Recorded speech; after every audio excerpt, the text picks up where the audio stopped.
तुम्हाला माहिती का, एकेकाळी ब्रिटनच्या लिलावामध्ये विकला गेलेला जगातला सर्वात महागडा हिरा हा नाशिकचा हिरा होता. आजही तो हिरा नाशिक हिरा म्हणून ओळखला जातो. हा हिरा नाशिकमध्ये कसा आला आणि आज तो कुठे आहे याबद्दलची ही गोष्ट. 13व्या-14व्या शतकामध्ये तेलंगणातील मेहबूबनगर जवळील अमरगिरीच्या खाणीमध्ये हा हिरा सापडला. हा हिरा इतका विलक्षण होता की तो थेट म्हैसूरच्या राजाच्या खजिन्यामध्ये सामील झाला. काही वर्षांनंतर युद्ध झालीत. मुघलांनी म्हैसूरवर अटॅक केला आणि त्यावेळेला हा खजिना लुटण्यात आला. त्यानंतर हा हिरा दिल्लीच्या बादशहाच्या खजिन्यामध्ये सामील झाला. पुढे मराठ्यांनी दिल्ली जिंकली. मुघलांचा हा खजिना पेशव्यांच्या ताब्यात आला. पुढे पेशव्यांनी त्र्यंबकेश्वराला नवस केला, त्र्यंबकगड जर जिंकला तर एक अमूल्य भेट तुला अर्पण करू.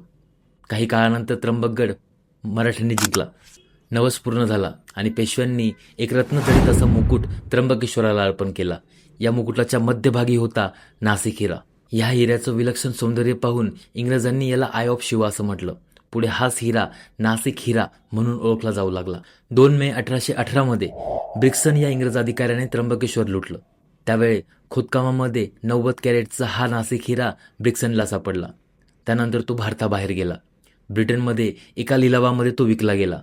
त्यानंतर हा हिरा अनेक श्रीमंतांच्या संग्रहामध्ये दाखल झाला. एकदा तो चोरीलाही गेला, पण त्याची कीर्ती सतत वाढत राहिली.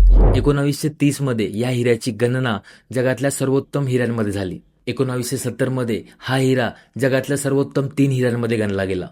याच काळामध्ये एडवर्ड जे यांनी हा हिरा $5 लाख विकत घेतला.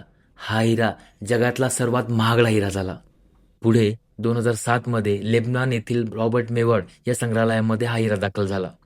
जगभराचा प्रवास करून अनेक श्रीमंतांच्या हातून जाऊन हा हिरा आज न्यूयॉर्कमध्ये असल्याचं सांगितलं जातं.